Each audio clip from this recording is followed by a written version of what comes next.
This is the Awaken Podcast, and my name is Natasja Pelgrom. In this series, we will connect with inspiring people, explore their life journeys and their stories through the intersections of spirituality, transformation, psychedelics, and science, while bridging the many ways of knowing. Now, let's expand our consciousness and step into our sovereignty. Hi, welcome to the Awaken Podcast. I am Natasja Pelgrom, and I'm honored to open Season 4 with this solo episode. And this season is titled The Return to What Matters, because in a time where so much pulls us outward towards performance, visibility, optimization, we need a time to remember what truly anchors us, not just in our practices, but in our bodies, in our relationships, and maybe for some of you, even how you serve others. So why I've called this the return to what matters is this is so important to go back into the basics, into the foundational elements that bring in wellness, connection, our shared humanity. And this is also the reason why I'm bringing this podcast outside of my little screen. And I'm going on location and interviewing people on location and sharing that in a video format on my YouTube channel. So that is youtube.com/Natasja Pelgrom. You can follow all of these live and in-person conversations. And from time to time, I will be actually live streaming them. So you can really be part of the conversation in the moment. And one of the most beautiful ways I'm going to launch this YouTube channel with this new service, a new way of connecting, is through a conference called Breaking Convention. And that is going to be in Exeter University in the UK, the 17th to the 19th of April, 2025. So if you're listening to this in another time, you can still go and watch them all back. But for those of you that can actually attend live, of course, there is a discount code in my show notes. So buy your ticket. So that's one. And if you cannot attend live, go and follow my YouTube channel so you get notified when I start to live stream through the conference. I will be interviewing a lot of people, a lot of wisdom keepers, a lot of philosophers, a lot of researchers, a lot of people that are doing their work in every single way to psychedelics, consciousness, research, multidisciplinary approaches from all around the world. So there are over 200 presenters during this conference. Of course, I will not be interviewing everybody, but I've hand-selected a few to come on. So follow me on YouTube channel and be the first to notify. So that's the first notification for this new season. And I'm so excited to actually go in and do this. I'm also a little bit nervous because I've never done this, but I think I can do it. The title of this podcast is something that I've been sitting with for a little while. And I wanted to dive into. And I've actually wrote a really bigger piece on it that I haven't launched officially yet. I'm considering where and how to do that. But I've created a little podcast episode just for you to listen to it here, because the title is The Initiatrix Within. And because this is an expert that is, to me, really close to my heart, because what I see is that there is a lot of chase on peak experiences. And this is what this episode really isn't. It's about the arc that follows.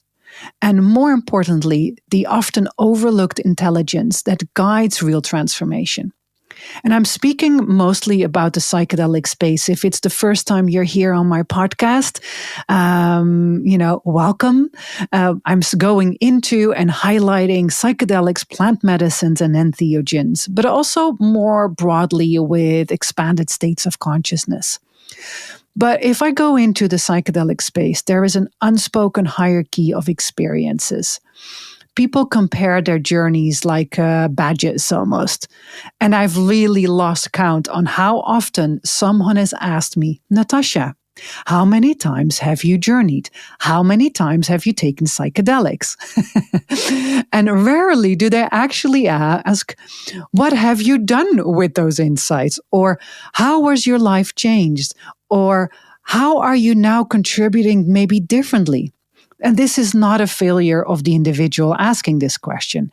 To me, it's just a pattern of recognition, and it's a symptom of the culture that measures validity through repetition, intensity, and the illusion of more is really mastery. And we've really inherited this distortion from systems that prioritize doing over being, knowing over listening, and extraction over reciprocity. And we seek ego death obsessively. We long to reset without being educated on what we are resetting from or toward, and often without deep inquiry into how accountability, readiness, or capacity to integrate. This is why some individuals begin serving others long before they themselves have landed from their own liminality, really.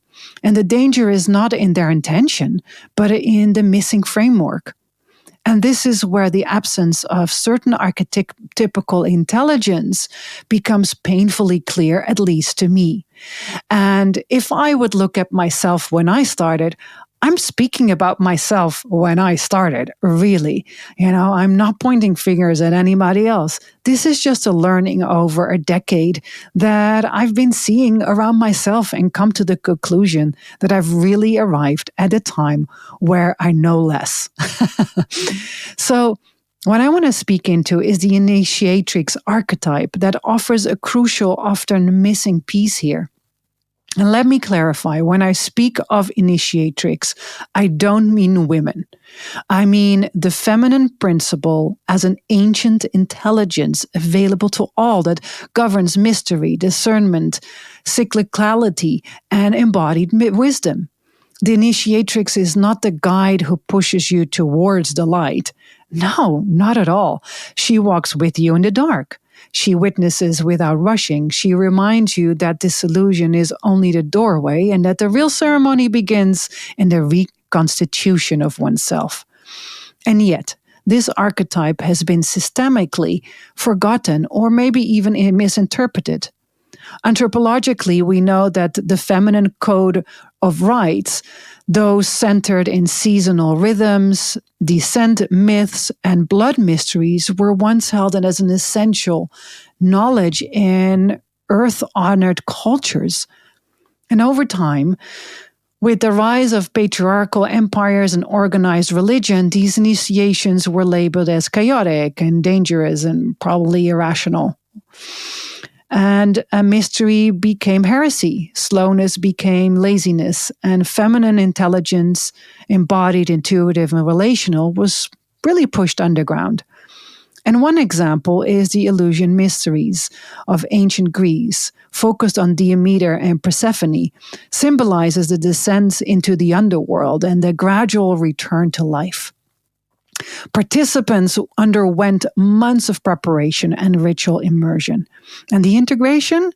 It wasn't a podcast episode or a closing circle. It was sometimes even 40 days of constructed return. This motive, 40 days of reconstitution, shows across different cultures, actually. The 40-day quarantena in the Latin American postpartum care, for example. Jesus' 40 days in the desert, Buddhist and Tibetan mourning periods, initiatory rites in African indigenous tribes. And in this 40 days, not 4 hours, this is the scale of the return of the feminine asks of us. So if I look at something that is a little bit more personal, I want to share that with you. So in January of this year, I undertook a 3-day and 4-night darkness experience. Minimal food, no light, no distractions, just silence, stillness, and the full confrontation of what emerges when nothing interrupts your inner landscape, your inner knowing, your distractions, your addictions, and your relationships. This wasn't a journey with a compound. It was raw, unfiltered encounter with initiatory intelligence of the darkness. For 15 years, I knew already that I had a longing to meet the darkness, and I was waiting patiently for the invitation to arise until one of my dear brothers, Isra Garcia, I'm so grateful for him in my life, that invited me as he had practiced and practiced and practiced over multiple years in darkness and was facilitating his first experience, and I was invited in. And what surfaced wasn't clarity, it was actually complexity, old grief, unattended dreams, forgotten instincts. There were moments where I met my deepest fear, and Mev met also one of my deepest mystical experiences. But I stayed and I listened. And what met me wasn't resolution, it was recognition. The reminder that the body too holds myth, that my own descent wasn't a deviation from my path, it is the path. This is what the Initiatrix knows, that transformation happens not just when we dissolve, but when we digest. That experience taught me what no journey really could, that being with what is unpolished, unfinished, and uncomfortable is often the most sacred act of leadership. And here is where I bring it back to facilitation. So when facilitators don't have a map for descent, they risk over-identifying with the infinite. They chase expanded states. They conflate disillusion with depth. They start to serve from performance, not presence. And the Initiatrix model calls for something radically different. It asks us to regulate before we radiate, reflect before we respond, relate before we guide. This is not soft leadership. This is deep leadership.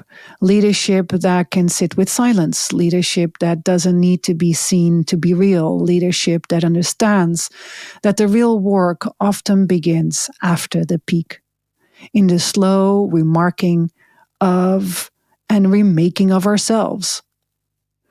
So this is the landscape that I'll be exploring in this season.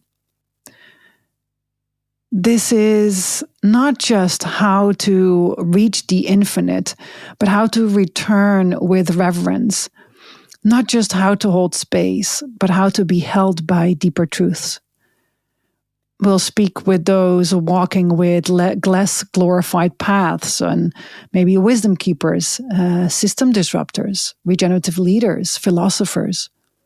We'll honor not just the breath work and the brain scans, but the myth, the ritual, the slow, the physical, and the spiral of re-becoming. So I invite you into this season as a practice of remembering that the temple is not the peak, it is the path, and that the Initiatrix within is already walking with you. So thank you for returning. I am Natasja Pelgrom, and this is the Awaken Podcast. Thank you for listening and choosing to be here with us. Feel free to subscribe to the Awaken Podcast and tell a friend about it. You never know who might need to feel empowered today. Follow me on Instagram @Natasja Pelgrom and share what inspired you about this episode. Stay tuned and see you next time.